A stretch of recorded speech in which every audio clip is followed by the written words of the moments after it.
Fair place में आप लोगों का स्वागत है। आज आपके लिए शरदिंदु बंदोपाध्याय की कहानी मधुमालती। ये कहानी प्रकाशित हुई थी 1997 साल में। तो चलिए आज की कहानी शुरू करते हैं।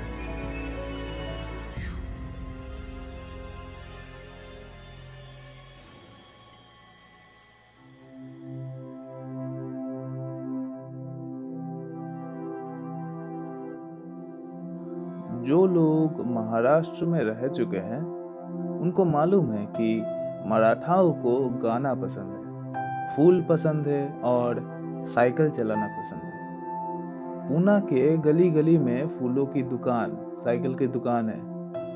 दुकान में साइकिल भाड़े पे मिलते हैं। एक आना दो और 1 घंटा साइकिल चलाओ। लड़का लड़की सब साइकिल चलाते हैं, खासकर कॉलेज के लड़का लड़की। इस देश में लड़कियों के लिए अलग कॉलेज नहीं है, सब एक साथ पढ़ते हैं। छुट्टी होते ही दिखाई देते हैं रास्ते से साइकिल पे जवानियों की लहर बह रही है। मैं जब पहली बार पूना में आया था तब शहर की दक्षिण पश्चिम कोने में एक होटल पे 1 महीना रुका था। रोड का नाम तिलक रोड, पास में ही एसपी कॉलेज। थोड़ा और दूर चट्टान के ऊपर पार्वती मंदिर के शिखर दिखाई देते हैं। दक्षिण के तरफ खाली और बहुत दूर पहाड़। इस पहाड़ से नजर मिला के आगे बढ़े तो कोंढाना किला दिखाई देते हैं। शिवाजी महाराज का कोंढाना, जिस किले को हासिल करने के वक्त तान्हाजी मालुसरे ने अपनी जान दी थी। सर्दी खत्म। रास्ते के पास आम के पेड़ पे कलियां खिले हैं। खुशबू चारों तरफ फैला हुआ है। मैं डॉक्टर के हुक्म से यहाँ आया हूँ। सुबह शाम पैदल घूमता हूँ। होटल में मेरे कमरे के सामने एक बैल्कनी है, वहां खड़े होके लोगों को देखता हूँ। बॉम्बे में रहने के वक्त जो पेट खराब हुआ था वो अब आसानी से तरह तरह का खाना हजम कर रहा है। दही बड़ा, इडली सांभर, डोसा, कुछ नहीं छूटता। 10 दिन में ही पुराने पूना शहर से प्यार हो गया। लेकिन मुझे पैदल चलने में मजा नहीं आता, पर डॉक्टर का कहना भी टाला नहीं जा सकता। एक दिन एक तरकीब दिमाग में आई। रास्ते के उस पार बड़ा सा sign board, Boman Rao cycle mart, cycle की दुकान। लोग आते हैं और साइकिल भाड़े पे चलाते हैं। क्यों ना मैं भी साइकिल चलाऊं? पर बहुत दिन चलाया नहीं, लेकिन साइकिल चलाना और तैरना लोग कभी नहीं भूलते। मैं भी साइकिल पे ही घूमूंगा। दोपहर को उस दुकान पे गया। दुकानदार बमन राव खाते में मेरा नाम पता लिख के साइकिल दे दिया। बमन राव का हाइट कम है, मजबूत शरीर, उम्र लगभग 45। दुकान के पीछे पत्नी के साथ रहता है। अब मैं भी सुबह शाम साइकिल चलाता हूँ। शहर बाजार छोड़ के पुना के किनारे पे घूमता हूँ। कभी गणेश खिंड की तरफ तो कभी खड़गवासला के झील की तरफ। मजे में हूँ। बमन राव के साथ अच्छा रिश्ता बन गया है। वो थोड़ा थोड़ा हिंदी जानता है। यहाँ पे वही मेरा एक लौता दोस्त है। जो भी हो, अब मुद्दे पे आते हैं। उस रात खाना खा के मैं सोने गया, पर नींद नहीं आ रहा है। शायद दिन में ज्यादा सो लिया। थोड़ी देर किताब पढ़ने की कोशिश की, उससे नींद आती है, पर किताब बंद करते ही नींद उड़ जाती है। रात के 1 बजे तक इधर उधर करके उठ गया। स्वेटर पहन के बैल्कनी पे आया। बाहर बहुत ठंड है। आसमान में एक दो तारे भी शायद इसी ठंड से कांप रहे हैं। रास्ते में लोग बिल्कुल नहीं है। जो लैंप पोस्ट है वो चुपचाप इस सन्नाटे को पहरा दे रहा है। 5 मिनट खड़ा हूं। ठंडी हवा का स्पर्श मुंह पे बुरा नहीं लग रहा। अचानक रास्ते की एक तरफ से घंटी की आवाज आई। साइकिल आ रहा है। थोड़ा हैरान होकर उस तरफ देखा। साइकिल दिखाई नहीं दे रहा, अभी दूर है। रास्ते में कोई नहीं है। तो फिर घंटी क्यों बजी? देखता रहा। अंधेरे में दिखाई दिए दो साइकिल एक साथ आ रहे हैं। साइकिल में लैंप नहीं है। एक सुरीली हंसी की आवाज आई। दोनों एक साथ हंस रहे हैं। एक लड़का और एक लड़की। लेकिन दोनों के हंसी एक साथ बंधी हुई है। दो साइकिल धीरे धीरे पास आ रहे हैं। अब साफ साफ दिखाई दिया। अचानक गर्दन के सारे रोम खड़े हो गए। साइकिल आ रहा है लेकिन साइकिल पे कोई नहीं है। बस साइकिल आ रहा है, कोई इंसान नहीं। छाती का खून जम गया, फिर भी आंखें फाड़ के देख रहा हूं। साइकिल आराम से आ रहा है, कोई जल्दी नहीं है। मेरे सामने से जाने के वक्त वो रुक गया। ऐसा लगा कि जो ये साइकिल चला रहे थे वे उतर गए। हवा में शायद कुछ हल्की बात भी सुनाई दी। फिर वो दो साइकिल बमन राव के दुकान के पास गए। दरवाजा बंद है। साइकिल राव के दरवाजे के पास खड़ा हुआ और फिर एक बार घंटी बजी। उसके बाद कोई आवाज नहीं। मैं बैल्कनी से कमरे में आके बैठा। क्या मेरे देखने में कोई गलती हुई है? नहीं, ये नहीं हो सकता। हंसी सुनी है और घंटी की आवाज भी। तो क्या नींद ना आने की वजह से दिमाग इतना गर्म हो गया है कि मैंने खड़े खड़े सपने देख लिए? या फिर अचानक एक बात दिमाग में आते ही मैं झट से बैल्कनी पे गया। राव का दरवाजा जैसा बंद था वैसे ही बंद है, लेकिन साइकिल गायब है। कुछ देर बाद सो गया। जब उठा तब 9 बज चुके थे। साइकिल पे घूमने का वक्त नहीं है क्योंकि सर्दी में भी पूना का धूप बहुत ज़्यादा है। खाना खा के बैल्कनी पे गया। बमन राव का दुकान खुला है। रास्ते में लोग इधर उधर जा रहे हैं। बाइक, रिक्शा और साइकिल से रास्ता भरा हुआ है। कल रात 1 बजे इसी रास्ते से दो बिना चालक के साइकिल मेरे सामने से चले गए। ये यकीन करना भी मुश्किल है। दोपहर को गया साइकिल मार्ट।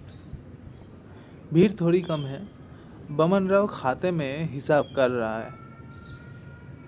कहा, काका, आज तुम घूमने नहीं गए? जिनसे मराठाओं की बनती है वो उनको काका बुलाते हैं, लेकिन सबको तुम बुलाते हैं। मैं एक चेयर पे बैठ के कहा, नहीं, बाद में जाऊंगा। बमन राव, कल रात 1 बजे क्या तुम्हारा कोई कस्टमर साइकिल वापस देने आया था? बमन राव चौंक के मेरी तरफ देखा। फिर कुछ सोच रहा है ऐसा करके गाल खुजाते हुए कहा, नहीं तो। ये क्यों पूछ रहे हो काका? कहा, कल रात मुझे नींद नहीं आ रही थी। बैल्कनी पे खड़ा था। मुझे लगा कोई शायद दो साइकिल रख के चला गया। साइकिल पे कोई नहीं था, ये नहीं बोला। राव खाते के ऊपर देखते हुए कहा, तुमने गलत देखा है काका। इतनी रात गए कौन साइकिल देने आएगा। मराठा लोग रात 10 बजे के अंदर सब सो जाते हैं। तुम्हारा भी रात में जगना ठीक नहीं है, फिर से बीमार पड़ जाओगे। देखा बमन राव सच छुपा रहा है। जरूर अंदर कोई बात है। कोई सवाल नहीं पूछा, बस वापस आ गया। सोच लिया आज रात को पहरा दूंगा। दोपहर को अच्छे से नींद पूरी कर ली। फिर उठ के राव के दुकान से साइकिल लेके निकला। राव मेरी तरफ एक छोटी सी नजर घुमाया। यह देख के मेरा शक और गहरा हो गया। अगर कुछ बात नहीं है तो राव ऐसे चोरों की तरह मुझे क्यों देख रहा है। रात 9 बजने के बाद खाना खा के लाइट ऑफ करके बैल्कनी पे जाके बैठा। ऐसे बैठा कि मुझे कोई नहीं देख सकता, पर मैं साइकिल की दुकान देख सकता हूँ। धीरे धीरे शहर सो गया। सारे दुकान धीरे धीरे बंद हो गए। रास्ते में गाड़ी भी धीरे धीरे कम होने लगी। बमन राव 10:30 बजे दुकान बंद किया और 2 साइकिल बाहर ही रखा। दरवाजा बंद करने के वक्त वो मेरे बैल्कनी की तरफ एक बार देखा। मैं तो चुप के बैठा रहा। शहर सन्नाटे से भर गया और रात गहरा होने लगा। घड़ी में 11:30 बजे। स्वेटर पहन के भी ठंड लग रहा है। मैं एक मंकी कैप लाया हूँ साथ में। वो पहनने से कान पे ठंड नहीं लगता। बमन राव के दरवाजे के पास 2 साइकिल अभी भी खड़ा है। मैं झट से कमरे में जाके वापस आया। शायद आधा मिनट भी नहीं लगा होगा, पर ये क्या, इसी बीच दोनों साइकिल गायब हुए हैं। मैं बुद्धू की तरह खड़ा रहा। बहुत दूर से घंटी की आवाज आई, एक हंसी की आवाज भी। वो दोनों क्या इसी अवसर के लिए बैठे थे, या उन्हें पता लग गया कि मैं पहरा दे रहा हूं। थोड़ा डर लगा, लेकिन छोड़ूंगा नहीं। एक बार उल्लू बना हूं, दोबारा नहीं बनूंगा। जब साइकिल लेके गए हैं तो वापस भी जरूर आएंगे। राव के दरवाजे के ऊपर नजर टिका के बैठा रहा। 1 बजा, थोड़ा चौकन्ना हुआ। 2 बजा, अभी भी कोई नहीं आया। बीच बीच में आंख लग रहा है। कुछ नहीं देखा, कुछ नहीं सुना। अचानक चौकन्ना हो गया। 2 साइकिल चुपचाप राव के दरवाजे की तरफ जा रहे हैं। दोनों पास पास खड़ा हुआ और एक घंटी बजी, और फिर कोई आवाज नहीं। जो साइकिल चला रहे थे वे चले गए। 5-10 मिनट बीत गए। मैं वैसे ही साइकिल को देख रहा हूँ। एक आवाज हुई।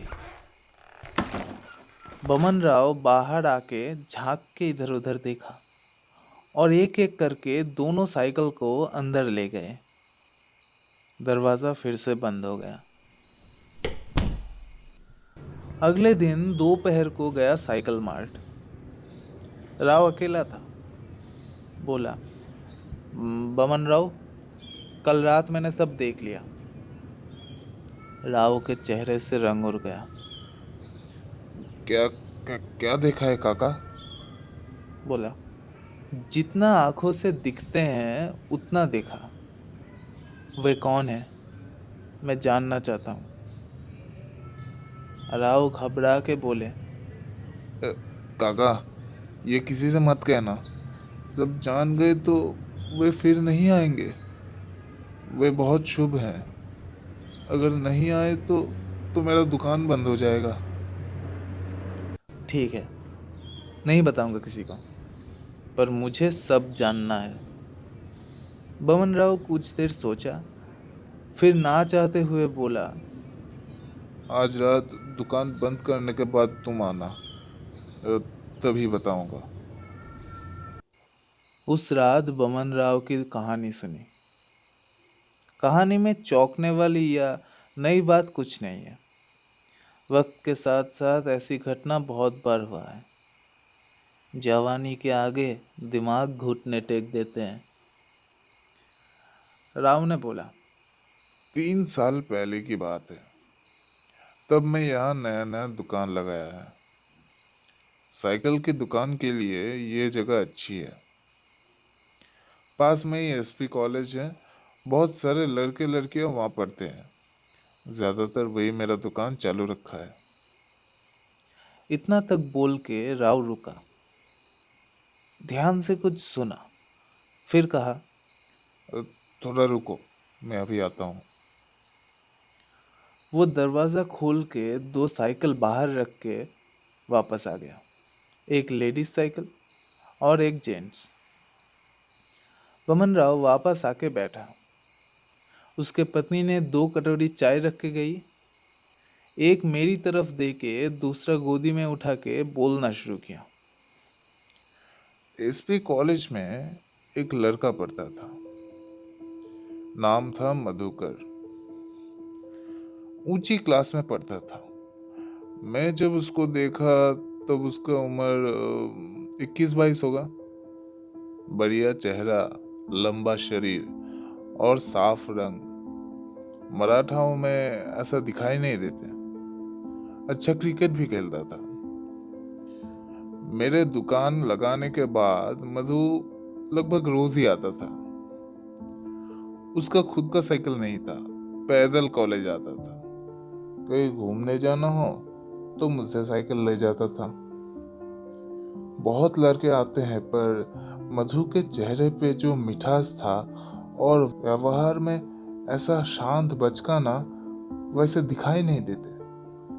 बड़े खानदान का लड़का था, चितपावन ब्राह्मण, पर इतना सा भी घमंड नहीं था। एक दिन मधु के साथ एक लड़की आई। हाल ही में कॉलेज में भर्ती हुई है। उम्र शायद 17। मधु जितना सुंदर नहीं है, पर एक नरम मिठास चेहरा। नाम मालती। दोनों साइकिल लेके चले गए।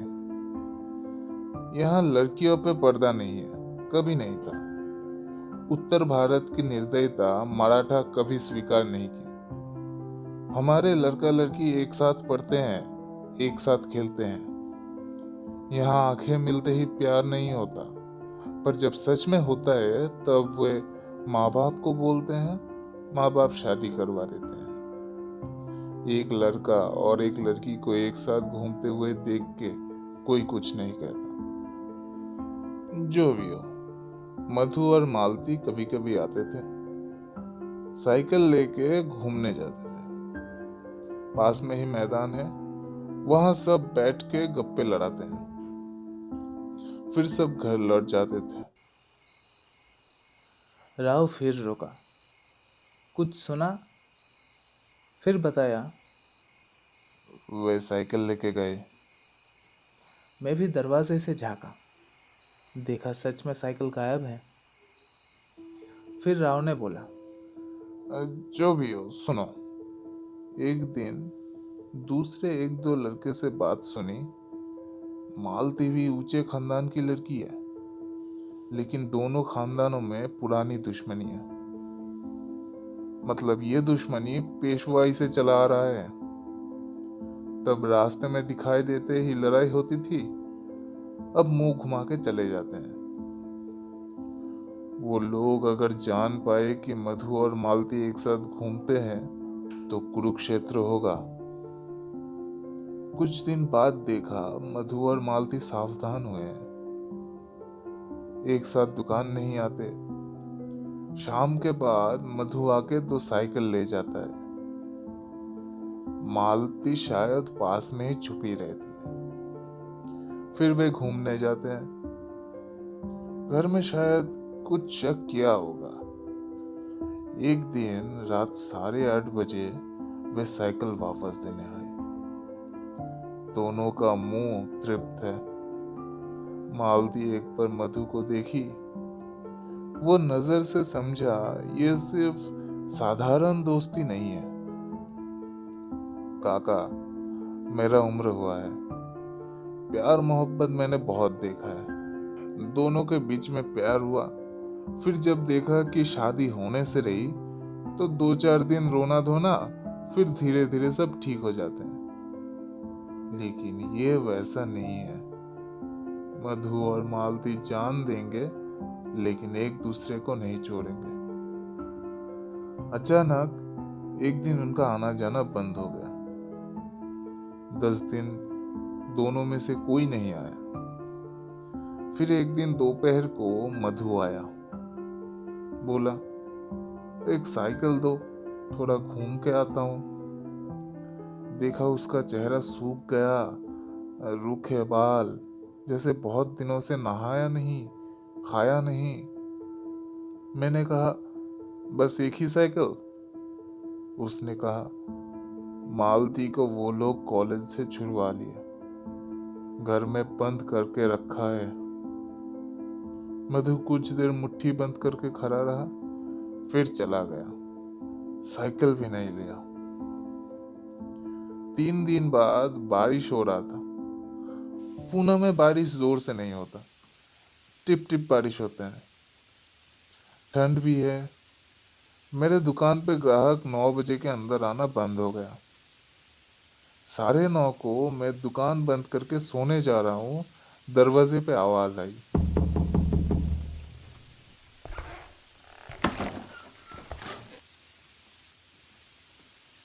दरवाजा खोल के देखा, मधु और मालती, दोनों के कपड़े भीगे हुए हैं, आंखों में बेड़िया तोड़ आनंद। मधु ने कहा, बमन राव, मालती को ऊपर के कमरे में बंद करके रखे थे, वो बैल्कनी से चादर टांग के उतर आई है। क्या डाकू लड़की है। मालती की तरफ देखा, उसके बाल भीगी हुई है, मुंह पे कुछ बारिश के बूंदे। वो चुपचाप हंस रही है। मैं हैरान होके बोला, वह भाग गई है? फिर? मधु बोला, फिर क्या, थोड़ा घूमेंगे, फिर वो अपने कमरे में जाके सो जाएगी, किसी को पता नहीं चलेगा। मधु हंस के बोला, साइकिल दो जल्दी। है? इस बारिश में घूमोगे? कहाँ है बारिश? इसको बारिश कहते हैं क्या? दो साइकिल। वे निकल गए। मैं देखता रहा। मुझे लगा मैं भी उनके प्यार की षड्यंत्र में घुस चुका हूं। फिर वे 3 बार आए थे ऐसे। मेरे दुकान बंद करने के बाद मधु दरवाजे पे आवाज करता था और साइकिल ले जाता था। फिर 1-1.5 घंटे बाद वापस आते थे। मैं उनको देखता था और सोचता था, क्या दुस्साहस है उनमें। एक बार अगर पकड़े गए तो सब खत्म हो जाएगा। ऐसे हालत में लड़की वालों की ज्यादा बेइज्जती होती है। अगर पकड़े जाए तो मधु को जान से हाथ धोना पड़ेगा। हुआ भी ऐसा। ये ज्यादा दिन नहीं चला। एक दिन रात 11 बजे मेरे दरवाजे पे आवाज आया। दरवाजा खोल के देखा, मधु और मालती, दोनों की हालत खराब है। मधु ने बोला, बमन राव, जल्दी साइकिल दो, वो लोग जान गए हैं। बोला, क्या? अब तुम लोग कहाँ जाओगे? वो नहीं पता। इसी वक्त दूर से बाइक की आवाज सुनाई दी। मालती चौंक के कहा, भैया आ रहे हैं। वे और नहीं रुके, साइकिल लेके जल्दी निकल गए। मैं जल्दी से दरवाजा बंद कर ही रहा था, लेकिन उससे पहले ही बाइक आके मेरे सामने खड़ा हो गया। फिर बाइक वाले ने ऊंची आवाज से पूछा, एक लड़का और एक लड़की यहाँ से साइकिल लेके गए हैं क्या? मैं घबरा के बोला, हाँ, किस तरफ गए हैं? कहा, वो तो नहीं देखा। उसने झट से उतर के मेरे सामने आया। कमर पे एक चाकू भी है। जवान है, मुंह देख के पता चलता है कि मालती की भाई है। उसने मुझे धमकाया, तू जरूर जानता है, बोल कहाँ गए हैं दोनों? काका, मैं मराठा हूँ, मीठी बोली के गुलाम, लेकिन डरा धमका के मुझ पर कोई फायदा नहीं होगा। एक स्पैनर उठा के बोला, निकल जाओ, निकल जाओ यहाँ से, वरना खोपड़ी तोड़ दूंगा। इसी वक्त और एक बाइक आया। आवाज आया, जयंत, खबर मिला है कि वो दोनों कोंढाना किले की तरफ गए हैं। मालती के भाई झट से बाइक के बैठ के निकल गया। उस रात फिर कुछ नहीं देखा मैंने। बाद में पता चला कि वो दोनों किले तक पहुंच ही नहीं पाए। खरगवासला झील के पास जब थे तब वे पीछे बाइक की आवाज सुनी और साइकिल लेके झील में कूद गए। बमन राव कुछ देर चुप रहा। मैं भी सोचने लगा, इसके अलावा इस कहानी का क्या कोई अंत नहीं हो सकता था? जो एक दूसरे से प्यार करते हैं वो नाकाम होकर सुसाइड क्यों करते हैं? तो क्या प्यार बस एक भ्रम है, या संसार को ऐसा प्यार पसंद नहीं है इसलिए यह परिणाम है? लेकिन कहानी अभी खत्म नहीं हुई। बोला, फिर? राव मेरी तरफ देखा। फिर 10 दिन बीत गए। उनके मौत को लेके शहर में कुछ हलचल हुई थी, पर वो भी धीरे धीरे शांत हो गया। दो लड़का लड़की की नादानी कौन ज्यादा दिन याद रखते हैं। फिर एक दिन बारिश हो रहा था। मैं 10 बजे के अंदर दुकान बंद करके सोने गया। थोड़ी नींद भी आई थी। अचानक दरवाजे पे आवाज सुनाई दी। नींद उड़ गया। मैं चौंक के बैठा। ठीक वैसे ही आवाज जैसे मधु करता था। कुछ देर बैठा रहा, फिर से आवाज आई। अब दरवाजा खुला। बाहर कोई नहीं है। हल्की बारिश हो रहा है। दरवाजा बंद करके घूमते ही फिर से आवाज आई।